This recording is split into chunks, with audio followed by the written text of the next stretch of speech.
give Ambassador Spratman a round of applause.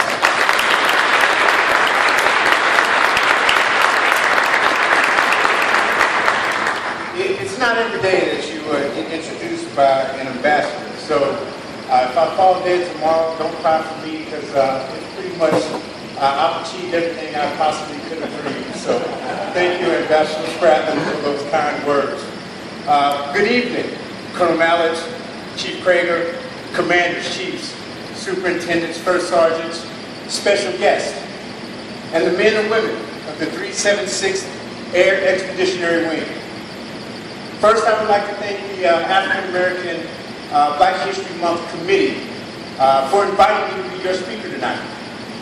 It's truly an honor and a privilege to be your keynote speaker. I'll tell you, not often do you get an opportunity to talk about your story, and in a month like Black History Month, to talk about the legacy and the tradition that propels us forward as Americans.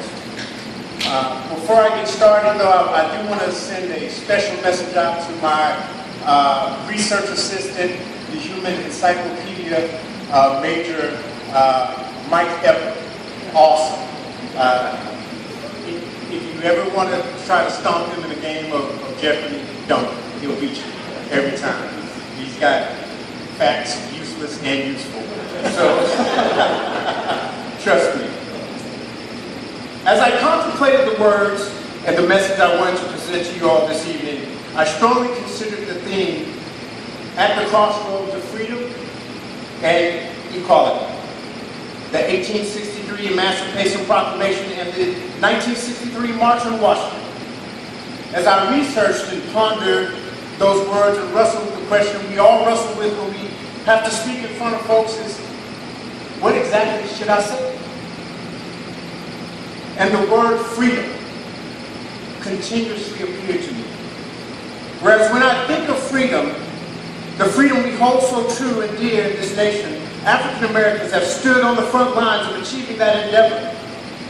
From the birth of this great nation to present day. Ironically, they stood for the freedom we share today, when that very freedom promised by the Constitution passed them by as the politics of the day were anchored in injustice and cruelty and inequality promoted by slavery.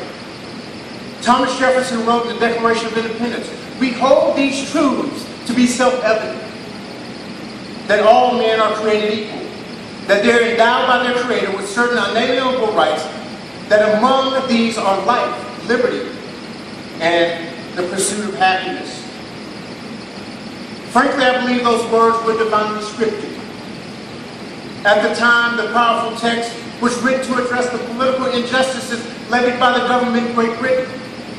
However, providence gets in the way of the endeavors of men, because those words eloquently address the issue of slavery and inequality burgeoning in our new nation.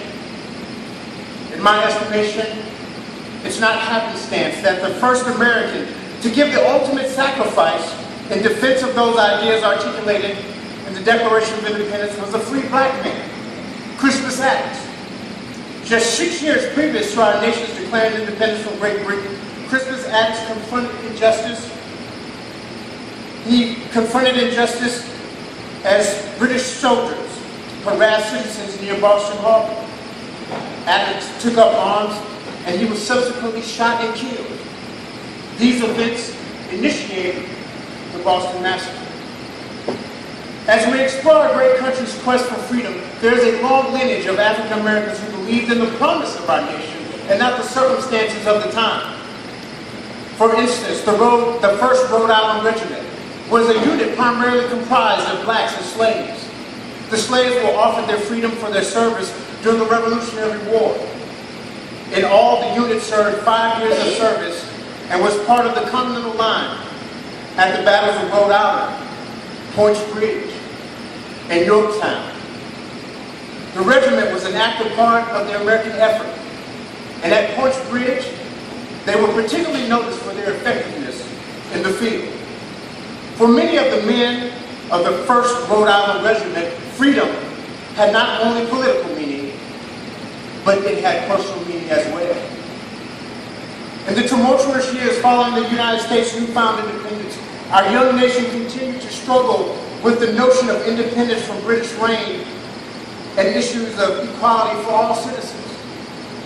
Although African Americans were not offered the spoils of full citizenship and equal rights under the law, they served this country with honor, integrity, and valor. The great intellectual and abolitionist Frederick Douglass stated, "Once let the black man get upon his person the brass letters, U.S. Let him get an eagle on his button, and a musket on his shoulder, and bullets in his pocket. And there is no power on earth that can deny that he has earned the right to citizenship." That sentiment was echoed and reinforced through the service of African Americans who have seen action and shed blood in every major conflict our nation has seen. The first official authorization to employ African Americans in federal service was the Second Confiscation and Militia Act of July 17, 1862. The act allowed President Abraham Lincoln to receive into the military service persons of African descent and gave permission to use them in any purpose. However, the President did not authorize use of African Americans in combat until the issuance of the Emancipation Proclamation on January 1, 1863. President Lincoln stated, "And I further declare and make known that such persons of suitable condition will be received into the armed services of the United States to garrison forts, positions, stations, and other places, and to man vessels of all sorts and said service." With these words, the Union Army changed. President Lincoln's proclamation led to the establishment of the 54th Massachusetts Regimental Volunteer Infantry. The regiment gained recognition on July 18, 1863, when it spearheaded an assault on Fort Wagner near Charleston, South Carolina. At this battle, the total regiment casualties of 272 would be the highest total for the 54th in a single engagement during the war.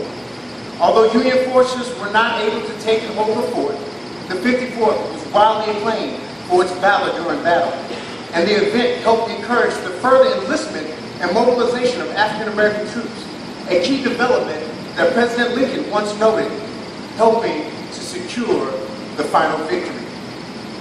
Carrying on in the tradition of the 54th Regiment, the 9th and 10th Cavalries, the 24th and 25th Infantry Regiments served with valor during the Indian Wars in the Western Territories.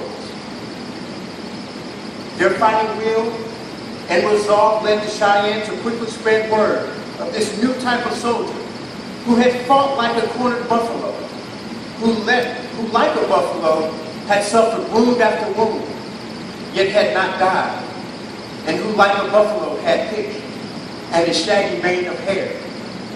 These men of valor would be known from that point on as Buffalo Soldiers. These soldiers of legend also fought in campaigns to include the Spanish-American War, the Philippine-American War, and the 1916 Mexican Expedition. Many segregated units with organizational lineage tying them to the 24th and the 25th Regiment participated in World War I. The soldiers of the 92nd Infantry Division and the 93rd Infantry Division were the first Americans to fight in France. They fought so valiantly that the French erected monuments to their honor. So African American military history is deep and broad and cannot be disputed. Many of them, understanding the truth of Frederick Douglass's words, continue to serve and fight for their fellow citizens, freedom, and their right to be seen as full citizens and peers. In other words, they put a considerable amount of skin in the game. African Americans consistently showed they were not inferior, but able to reach levels of unmatched success. In World War II, black military organizations continued to make significant contributions in preserving freedom. We all know the exploits of the Tuskegee Airmen, their achievements in securing bombers over the European theater was unmatched. But how many of us know of the exploits of the Mumford Point Marines? During World War II, approximately 20,000 African-American recruits were trained at Mumford Point Camp. Though their training was segregated, they went through the same demanding process as all other recruits, ultimately earning the title Marine. Mumford Point Marines went on to play crucial roles during some of our nation's greatest battles, including the Battle of Iwo Jima, the Chosin Reservoir, and the Tet Offensive. Last June, some 63 years after the camp they trained at closed its doors, 368 surviving Mumford Point Marines were recognized by Congress with the nation's highest civilian honor, the Congressional Gold Medal. All of these contributions, starting from Crispus Attucks to the Mumford Point Marines, are indisputable. It is my belief that these acts of honor directly led to the desegregation of the armed forces, the first institution in our country to officially be desegregated by federal mandate. See, these stories mean a great deal to me, because these stories are my stories. But more importantly, they're your stories as Americans. It's our history. Personally, I'm a product of a family that boasts a long, proudful heritage of military service. My grandfather fought in the 93rd Infantry Regiment during World War II. My father was a crew chief on F-4 Phantoms during Vietnam. His career culminated after 39 years of combined military and civil service to the Department of the Air Force. However, this history just doesn't end and begin with military service. I've been blessed to listen to my grandmother speak of the mixed emotions she experienced during the March on Selma, where she walked with Dr. Martin Luther King and thousands of others seeking equality. She walked in a nonviolent effort to highlight injustice with the hope of providing me the untethered opportunities that I enjoy today. My grandmother was a maid at a local college. She was widowed and she was raising 6 kids. She had every right to stand on the sidelines and let others do the heavy lifting. But she told me there was no other place on this planet that she could be that day but in that march.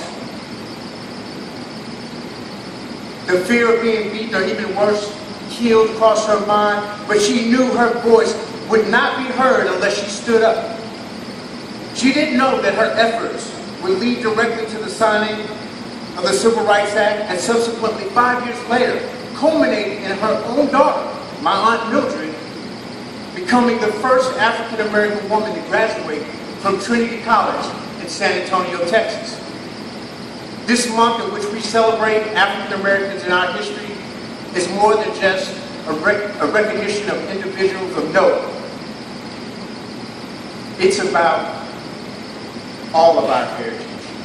The contributions and achievements of these individuals gave me the wings to climb high and also soar in life.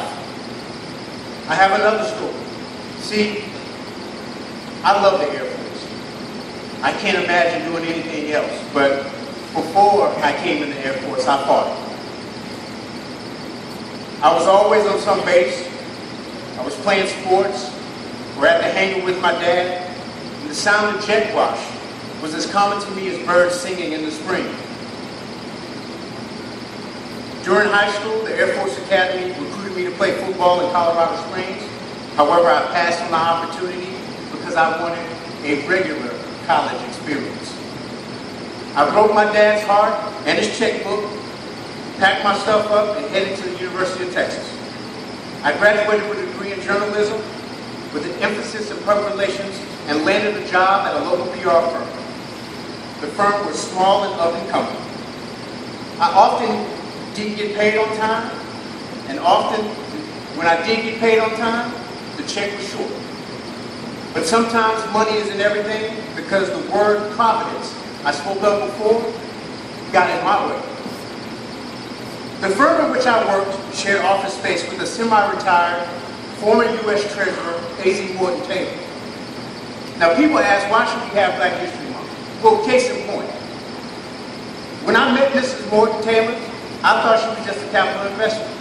I had no clue she was a former U.S. Treasurer and the first black and female U.S. Treasurer to boot. After being there for 2 days, I kind of pieced it together.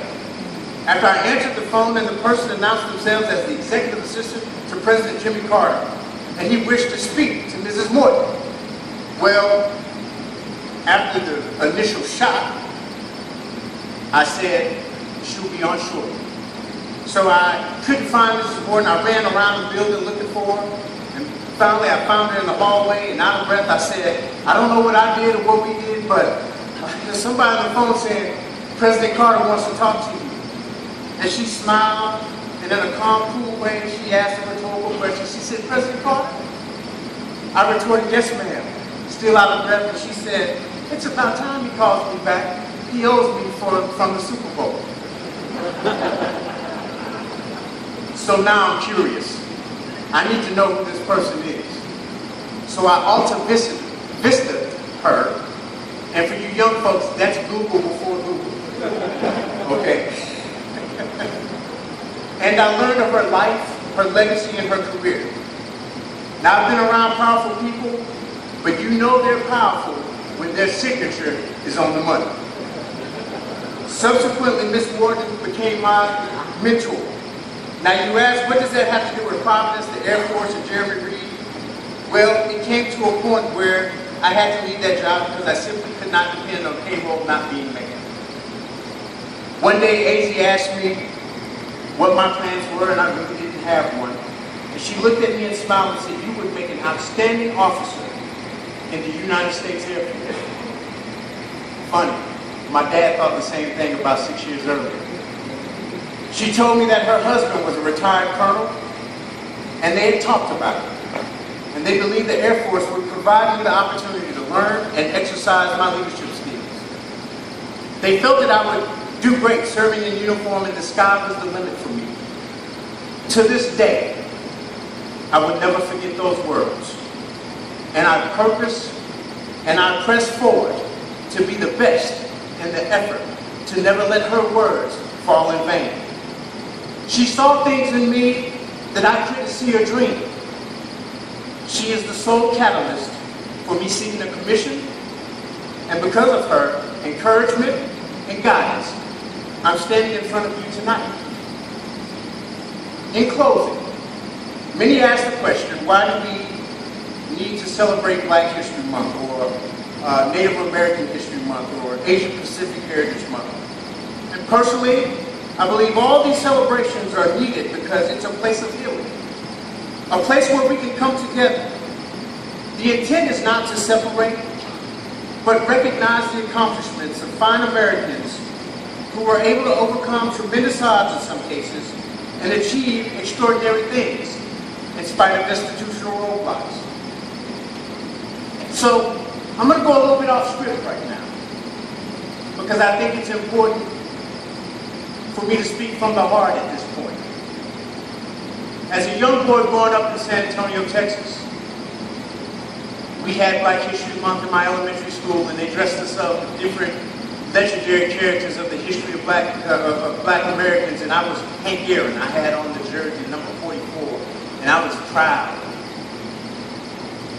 And I remember back to that day, and I never felt so proud as a Black American, because I stood on the stage with other kids who were Frederick Douglass and Booker T. Washington, George Washington Carver. And what that event did for me, it showed me as a young child that I could achieve in this country. That's the beauty of this country, is you can achieve even when the odds are against you sometimes. Right after I was commissioned, my aunt gave me a book. It was the autobiography of General Colin Powell. And it was her way of signaling to me that as you step into this new career, the sky's the limit for you, because if he did it, you can do it. So tonight, there's some A1C that wants to be a general one day. You can do it.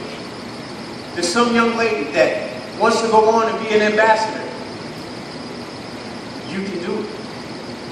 Because of the bloodshed, because of the struggle of the people who came before us, who fought for that equality, who fought for that justice.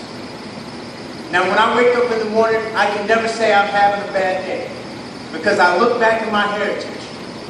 I look back at the heritage of once coming from slaves to sharecroppers to a maid to the superintendent of special education in a school district in Central Texas. That's my family. That's my heritage. And what I tell you all is this, is that when I wake up in the morning and I think about all the things that they had to overcome and the easy burden that I carry, I can't have a bad day. It's impossible for me to have a bad day. So I leave you with this. Our country was propelled by greatness. And those words lead me back to freedom. We all serve our country, often in harm's way, with the purpose of spreading liberty and freedom across the world. To our Department of State partners, to the men and women of the 376 Air Expeditionary Wing and our special guests, and all of those who come together to help us serve our country selflessly. History is on our side, because when you put down hate, when you put down inequality, injustice, and promote freedom, all that is before you is success and greatness. When I look around this room and I see the mosaic of people from different backgrounds and stories, I know the divine intent of Thomas Jefferson's words, that all men are created equal, that they are endowed by their Creator with certain unalienable rights, that among these are life, liberty, and the pursuit of happiness, and most important, freedom for all. Thank you all, and you all have a good night.